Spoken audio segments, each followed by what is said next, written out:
Hello there App Spy viewers, my name's Peter and I've got a hands-on video for you. This time it's with Skater. Skater is going for the crown that Touchgrind Skate 2 clearly has at the moment, so it's going for this, it's going for the simulation skateboarding fan for people who want, oh, got myself stuck there, it's for people who want simulation, realism, some sort of something for their skateboarding video game needs. They don't necessarily want an arcade game like Epic Skater or something like that, which is a perfectly good game. I quite like it, but they want something a little bit more, let's say, realistic to some extent. So it's going for that Touchgrind crown, and I think it's good. I think it's very good. I think it's also a little bit flawed. So I'm doing the review at the moment for pocketgamer.co.uk. That'll probably be up in the next couple of days. And I thought I'd bring you this quick hands-on. So let me show you exactly how you play first, and then we'll talk about some of the cool things that the game brings, and then some of the stuff that it doesn't do brilliantly. So to control the skateboard, I mean, I'm making it look tough, but it is actually fairly intuitive. So if I touch the back of the skateboard like so, that's a little ollie. If I hold the middle of it and then swipe left to right, I'm turning the board there, as you can see. If I put both fingers on at the same time, I prepare a jump, and if I swipe my thumb on the middle of the board like so before I jump, then yeah, I'm doing a kickflip like that. I can also push along with my feet like so. There we are, there we are, a little heel flip there. I can also spin the board out like that, I fall off, what I can touch in the middle and drag and hold down like that. So that's a manual. I can do exactly the same there. I can do nose manuals, I can do nollies, I can do fakies, I can do all sorts of other good stuff. So that's kind of how you control the grinding. Let me see if I can do this. You kind of you jump at the rail and you tap and hold on the board where you would like to grind. It's essentially kind of Touchgrind Skate 2, but a little bit more, it needs a little bit more accuracy than Touchgrind Skate 2, I would say. So it feels a little bit more challenging in that manner. So the game recommends that you use two thumbs, and that's how I play. I suppose potentially you probably could play in that two-finger touch grind method. So that's kind of how the game controls and such. Let me show you some of the cool stuff that is in here that is a little bit different. So I tap the menu button there. I've already blitzed through all the challenges, and so I've got gear, different cool gear. This is all licensed stuff. There's Etnies. I think I actually own that pair of trainers, so that's kind of cool. Emerica, lots of other companies involved. There's also decks, so Zero make skateboards, who else there, Baker skateboards, and it will show you at the bottom there, who makes the trucks, who makes the wheels, who makes the board. It's all very exciting. You've got match, which is skate, essentially. You're playing SKATE. It's also called horse in Tony Hawk's Pro Skater. It's also called some rude words if you sort of run that way. There are different spots, so these spots are different places that you can go skateboarding. There's a fair few. I still haven't unlocked the barracks yet. You need to achieve certain challenges, which I'll talk about in a second, to get them. And then there's Love Park at the bottom, which is coming soon apparently. So to unlock all of these spots, you need to complete and also upload runs. So at the bottom you see here, browse runs. Let me show you some that I've done previously. So this is one of my previous ones, and it's recorded essentially the data that I input into the game. I think you get something like 20, maybe 30 seconds worth of run, and once you've done your run, you hit the tick, and then it goes, cool, where do you want to save it to? And it shows it off in different spaces, and you're essentially putting forward different challenges to different skaters around the world playing this game. You're sort of saying, this is how good I am, how good are you?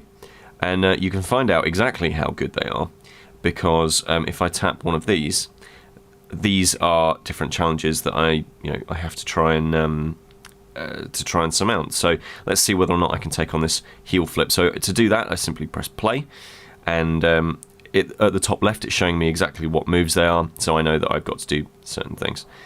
So let's see whether or not I can. There we are, and then backside.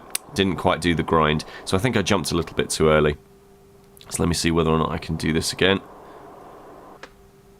And gosh darn it. Well, again, it's the grind, I think, that's getting me there. Stars are the amount of so you have like an amount of stars, you win a certain number of stars, and you can then use that to go and buy gear. So if I want this pro deck, I can grab that and press play, and now I have it. I can, if I like the look of a spot, so for example, I might say, well, I'm going to get up here, and then I quite like this, so I quite like this area, yeah, quite like it, so I'm going to tap on the top right here, and that's put down a little marker, and then I can, from there, if I double tap, I come back to this space. So I think to myself, well, that's going to give me that, if I can land that jump, like so, that's going to give me a bit more speed, potentially going downhill, and then I can hook that up with something else, and you create lots of really cool runs out of it. Now you might have noticed there that I just hit into an invisible wall, and that's one of the challenges that this game kind of has. These are real spots, like these are the game is actually showing you really cool, totally real places, but if I try and go off here, nothing. Like, it pretends it's kind of open world, but it's not at all, and actually it feels a little bit hemmed in. So let's go to another spot. So the Carlsbad Gap is a totally real. Actually, no, let's show you Hollywood High. So we're going to go to Hollywood High. The game takes a little while to load in. I'm playing this on an iPhone 5C. Not too long. Not too long. So it's just kind of loading everything in. It's got this nice fade in the background. And here we are. So this is a very famous spot for skateboarding fans. It's a spot in California, which has a really huge rail that you just saw I went down. You can also see that there's another rail over there. That's something.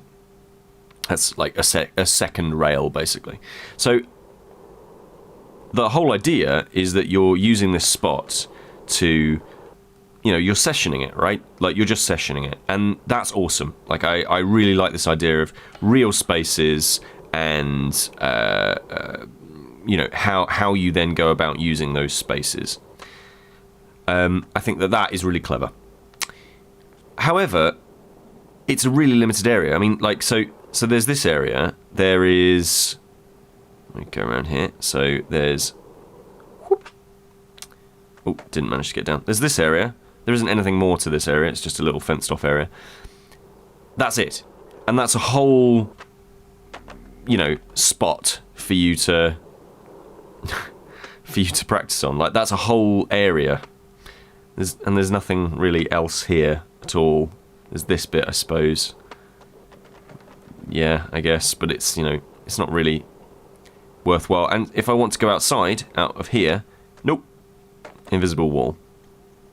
And that's not great, because the trailer for this game actually talks about this one skater who decided that he was going to leap this fence and totally did it, and it looked awesome, but you can't do it here. And the whole idea about this game is that you're replicating things that you just kind of can't do in real life. But actually, even though there's this semblance of reality, it still feels quite hemmed in, quite limited. It doesn't actually feel as open as Touch Grind Skate 2. And I think that's gonna put a lot of people off. Like, I mean, like, there's nothing around here, right? Like, this is an area that you've worked quite hard to unlock, and there's nothing here. Like, there's a car. Great. There's a badly modelled car, which you go through. Like, it's not. It feels unfinished in spots. It feels like you're not quite getting everything you possibly could. So let's go to another spot. We'll go to Stoner Park. Stoner Park is, as far as I'm aware, another sort of good skateboarding spot. And this park area feels quite open, quite lots of spots, lots of chances to do cool tricks and to do all sorts of different things. And this feels much more open, but when you're limited to just a rail, and there's a couple of spots that do that, you know, it really is depressing, really. And out here, I've managed to, you know, break the rules of the game. I'm outside of the boundary. I really shouldn't be able to.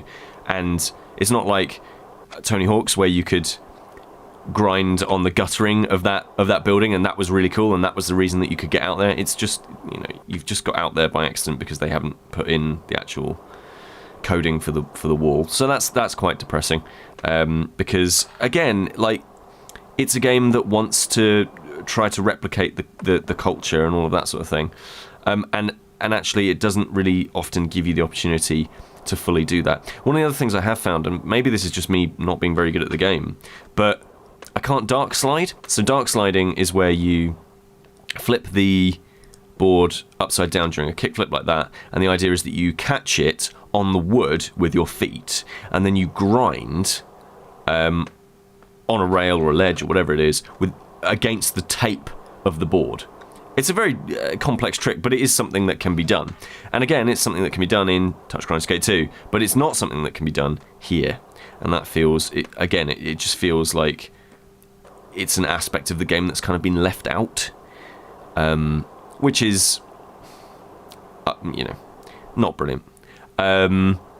So I'm kind of left thinking that this is a really great start, and it's the kind of game where I think to myself, they could improve this with updates and make it even more spectacular. And at that point, I think it could potentially run with games like True Skate, games like Touch Grind. But you know, or if there was a sequel, I think it could potentially be fantastic. But as it stands at the moment, it's not quite as good.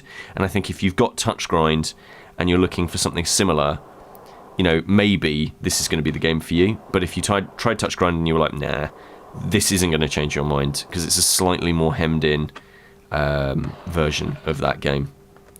So an interesting one for you, a very interesting one that I'm not massively enamored with it, but I like it. So yeah, I think if you're after some more, if you've completely exhausted Touch Grind and True Skate, then I think this might be worth a quick look. This is Peter with AppSpy.com. We review, you decide.